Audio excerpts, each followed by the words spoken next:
बिस्मिल्लाहिर्रहमानिर्रहीम। बोलते कालम के साथ मैं आमिर रज़ा ख़ान। और मैं आपको बता दूं, ये बात ज़ुबान ज़द आम है कि अगर आपने अपनी बच्ची को पोलियो वैक्सीन लगाई तो हमेशा के लिए भांज हो जाएगी। ये एक ऐसी बात है जिसको लेकर हर बंदा परेशान है। स्कूल में हंगामे हो रहे हैं, बच्चों को छुट्टियां कराई जा रही हैं और कहा जा रहा है कि पोलियो वैक्सीन जो इंजेक्शन के ज़रिए लगाई जाएगी, इंजेक्टेबल जो है, ये मत लगवाएं। ये मामला क्या है? हमारे साथ इस वक्त साबिक़ वज़ीर और मैं उनका क्या तारुफ कराऊँ, डॉक्टर जवेद अकरम, UHS के भी ये वाइस चांसलर रहे, इस वक्त हमारे साथ मौजूद हैं। इनसे बात करते हैं, उनसे पूछता हूँ कि क्या वाकई ऐसा ही है कि कुछ साजिश है, गोरे लेके आए हैं कि एक वैक्सीन लगाएं और बच्चे या बच्ची जो है वो भांजपन का शिकार हो जाएगी, उसके घर औलाद नहीं होगी। डॉक्टर साहब, ऐसा ही है? आमिर भाई, मैं इंग्लैंड अमेरिका काफ़ी जगह पे काम अल्लाह ने मौका मत दिया, तो मेरी दो बेटियाँ वहीं पैदा हुई, आयशा और आंसा, और अभी भी एक बेटी तो वहीं है, वो आंसा। तो जब वो पैदा हुई तो हम हल रॉयल इन्फर्मरी में थे, ईस्ट यॉर्कशायर में, और जो वैक्सीनेशन सेंटर था उस एरिया का वो शेफील्ड में था, जो कि तकरीबन 125 माइल था। तो हम उनको लेके जाते थे वैक्सीन्स के लिए, यानी इतनी ज़रूरत है यहाँ पे। अनफॉर्चुनेटली हमारे वैक्सीनेटर्स घर घर जाते हैं बेचारे, और उनको कत्ल कर दिया जाता है, उनको दरवाजे नहीं खोले जाते। और फिर जैसे आपने कहा बच्चों को छुट्टियाँ, देखें अल्लाह ताला ने जो बीमारी पैदा की है, चाहे वो पोलियो है चाहे कैंसर है, हदीस मुबारक है कि अल्लाह ने शिफा पैदा किया है, और शिफा इन्हीं चीज़ों में पैदा किया है। मुझे इस काबिल बनाया है कि मैं किसी का इलाज कर सकूं। तो मैं हैरान होता हूं ऑनेस्टली कि मैं बहुत चीज़ों से, पाकिस्तानियों से हैरान होता हूं, लेकिन इस अवाम से कि अल्लाह पे यकीन हमारा बहुत कम है और टोटकों पे और सोशल मीडिया पे हमारा ज़्यादा है। जो सोशल मीडिया में आता है हम समझते हैं कि वो कुरान से भी ज़्यादा मुस्तनिद है। और सोशल मीडिया बहुत अच्छी चीज़ है, आपको अवेयर करता है, लेकिन कम से कम आधी ख़बरें वहाँ पे सनसनी के लिए होती हैं, क्योंकि उनकी रोज़ी पानी ही, चाहे वो हराम कर रहे हैं, लेकिन इसी चीज़ पे है कि सनसनी फैलाएं। तो मैं समझता हूँ कि पोलियो वैक्सीन बेइंतहा ज़रूरी है, क्योंकि पाकिस्तान में आज भी केस हो रहे हैं, पाकिस्तान और अफ़गानिस्तान में। हम फेल्ड स्टेट है इस लिहाज से कि हम इसको रेडिकेट नहीं कर सके। हमारे पे पाबंदियाँ लगी हुई हैं, आगे मज़ीद लग जाएंगी अगर इसको रेडिकेट। और उस बच्चा जो इसका, चाहे वो लाखों में एक होगा, वो मज़दूर पैदा होगा तो सारी उम्र अपने माँ बाप को गालियाँ देता रहेगा कि शिफा था और मुझे उस पर मरहूम रखा गया, अब हम में पड़े रहे। मैं समझता हूँ कि ये बच्चे का हक है कि माँ बाप को देना। अगर कोई आपके घर नहीं आता, स्कूल में नहीं लग रही, तो खुद जाके लगवाएं। और इंजेक्शंस जो उसके लग रहे हैं वो ज़्यादा इफ़ेक्टिव हैं दैन ड्रॉप्स तकरीबन दुनिया में ख़त्म हो गए हुए हैं, क्योंकि उनकी इतनी अफादियत नहीं है उनकी भी 97% के करीब, लेकिन इंजेक्शंस की 100% है। चांस ना लें, अगर पहले कतरे पिए भी हुए हैं तो ज़रूर इंजेक्शन लगवाएं।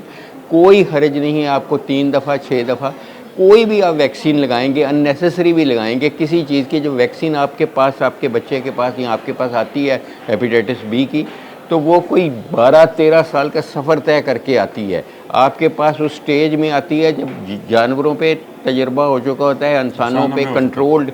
तो इसलिए जब हम 100 वैक्सीन के ट्रायल करते हैं, और मेरे से ज़्यादा किसी ने नहीं किए, तो जब 100 का करते हैं तो एक वैक्सीन 10 साल बाद आती है, बाकी सारी रिजेक्ट हो जाती हैं। इसलिए खुदारा, ये अल्लाह ताला ने हमें एक नेमत दी है, इसको नेमत ही रहने दें, इसको ज़हमत नहीं बनाएं, अब हम में नहीं पड़ें। जो वैक्सीन मिलती है, चाहे वो जिगर की है, चाहे वो गुर्दों की है, चाहे वो, ये अल्लाह ने एक तरीक़ा रखा है शिफा का, इसको खुद और अपने बच्चों को इसका पूरा भरपूर फ़ायदा दें। डॉक्टर साहब, इससे बुखार हो जाता है, कहते हैं हल्का सा बुखार हो गया, ये बुखार अच्छा होता है? जो बुखार मैं समझता हूँ, मैं खुद, मेरा ख्याल है मेरे से ज़्यादा वैक्सीन किसी ने नहीं लगवाई अपने जिस्म पे, क्योंकि मैं ट्रायल्स करता रहता हूँ। मैंने भी डॉक्टर साहब के साथ ट्रायल पे, वो जो कोरोना की आई थी, हम ट्रायल वाले में शामिल थे। और मैं जिनको बुखार नहीं जब होता ना, मुझे खुशी नहीं होती। बुखार थोड़ा सा होता है ना, तो मैं खुश होता हूँ कि हाँ, इम्यून सिस्टम एक्टिव है, इम्यून सिस्टम रिस्पॉन्ड कर रहा है। और ये मैं आपको बताऊँ, मुझे हमेशा पूछते थे लोग दुनिया में, जब मैं कॉन्फ्रेंस में, कि आपके पाकिस्तान में क्यों इतनी शरह अमवात नहीं है जितनी इटली में है। आपकी उससे आदि भी नहीं थी हमारी कोविड में, जी पर उसकी एक वजह ये EPI प्रोग्राम था कि ये बचपन में सबको लगती हैं वैक्सीन, रिपीटेडली लगती हैं, 50% को भी अगर लगी हैं तो वो ज़ाहिर है उनकी मोर्टेलिटी कम होती है, क्योंकि कोई भी दुनिया की वैक्सीन लगाएंगे ना आप, चाहे आप खसरे की लगाएंगे, वो आपका इम्यून सिस्टम बूस्ट करती रहेगी। अगर आप कभी भी वैक्सीन नहीं लगाएंगे, आपका इम्यून सिस्टम वीकर होगा उन लोगों से जो वैक्सीन बार बार लगवाते रहते हैं। डॉक्टर साहब, आप क्या वजीर भी रहे हैं, तो क्या ये मशवरा नहीं देंगे हुकूमत को कि ये लाजिम कर दे कि जो बी फॉर्म बनाए वो पहले सर्टिफिकेट जमा कराए कि उसने वैक्सीन करा ली है, या शनाख्ती कार्ड बनाने जाए तो सबसे पहले ये सर्टिफिकेट जमा कराए कि उसकी वैक्सीनेशन मुकम्मल है? तो क्या इस तरह का कोई मशवरा देना चाहेंगे? आमिर भाई, आपने बस मेरी दुखती रग पे आपने खड़े हो गए हैं। और मैं आपको बताऊं कि जब मैं वज़ीर था इस पंजाब का हेल्थ का, तो मेरा ख़्याल था, मेरा ख्वाब था कि जो मैं चीज़ें कभी नहीं कर सका शायद मैं कर सकूं। ठीक है, उसमें एक चीज़ ये थी कि मैं थैलीसीमिया चाहता था कि एरेडिकेट हो जाए पाकिस्तान से, और ये ऐसी बीमारी है कि तमाम मुल्क एरेडिकेट। आज पाकिस्तान में हर रोज़ कई बच्चे मर रहे हैं थैलीसीमिया से। ये एक मायूसी बीमारी है कि माँ और बाप दोनों की तरफ से आते हैं। तो मैंने कहा था कि शादी के वक्त पहले कोशिश की गई थी कि स्क्रीनिंग की जाए, कोई नहीं कराता उस वक्त, शादी रोकने का कोई गवारा नहीं करता। वो कहते हैं हमारी बेटी की मुश्किल से शादी हुई है, आप आ गए हैं टेस्ट करने, भाग जाओ। हमने कोशिश की, लेकिन हमने कहा था मैट्रिक के वक्त मैट्रिक ना कोई दे सके जब तक ये टेस्ट ना कराए। इतनी सी बात थी कि एक कतरा खून का लेना था और वो भी मुफ्त लेना था। उसमें ब्यूरोक्रेसी ने तबाही कर दी मेरी। कैबिनेट ने अप्रूव की समरी, लेकिन ब्यूरोक्रेसी ने कहा कि एजुकेशन फंडामेंटल राइट है कॉन्स्टिट्यूशन में, ये आप कैसे। मैं खैर वो लंबी कहानी है, लेकिन मैंने उन्हें कहा अगर बच्चा ज़िंदा रहेगा तो उसका राइट होगा। तो इस तरह डेफिनेटली ये स्क्रीनिंग प्रोग्राम स्कूल हेल्थ होने चाहिए, और इससे सिर्फ थैलेसीमिया नहीं, आपकी 50 बीमारियाँ बची रहेंगी।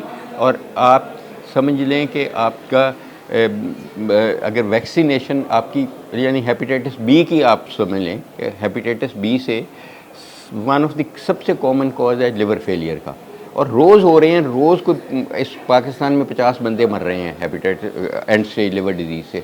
कितने लोग ट्रांसप्लांट करा लेंगे, लेकिन वो भी नहीं लगवाते लोग, कभी वहाँ में मुफ्त लगती है फिर भी नहीं लगवाते। मैं तो कह सकता हूँ कि अल्लाह इनको हिदायत दे।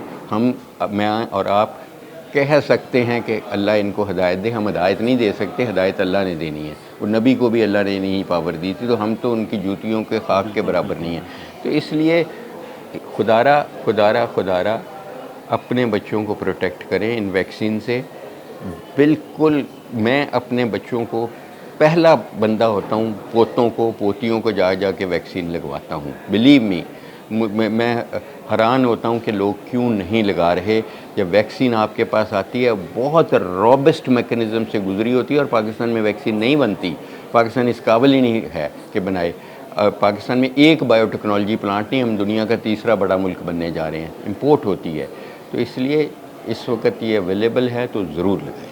जी, डॉक्टर जुबैर अकरम की बात सुनी, मैं तो खुद भी यही बात की हमेशा कहता हूँ कि वैक्सीनेशन बहुत ज़रूरी है। मैंने अपनी खुद बेटी को भी कराई सारी वैक्सीनेशन। अगर बुखार होता है तो ये अच्छा है, इससे कोई भांजपन नहीं है, गोरों को कोई तल्लक नहीं है कि आपकी आबादी कितनी बढ़ती है। उनकी जितनी हमारी आबादी बढ़ेगी उतनी बेरोज़गारी बढ़ेगी, और बेरोज़गारी बढ़ने से उनको खुशी हो सकती है। इस बात से खुशी नहीं होती कि आपकी आबादी जो है वो कम हो। ये सारी वो स्पेकुलेशन, वो अफवाहें हैं जो सिर्फ इसलिए फैलाई जाती हैं ताकि हुकूमत के ऐसे वैक्सीनेशन प्रोग्राम को तबाह किया जाए, उसे बर्बाद किया जाए, और लोगों में खौफ और राज फैलाया जाए। और इसमें सोशल मीडिया का बहुत बड़ा किरदार है। जिस तरह से डॉक्टर साहब ने बताया, सोशल मीडिया को आगे आना पड़ेगा और आकर लोगों को बताना पड़ेगा कि वैक्सीनेशन उनके बच्चों के लिए, उनके मुस्तकबिल के लिए कितनी ज़रूरी है। आज के बोलते कलम के लिए इतना ही। अल्लाह हाफिज़।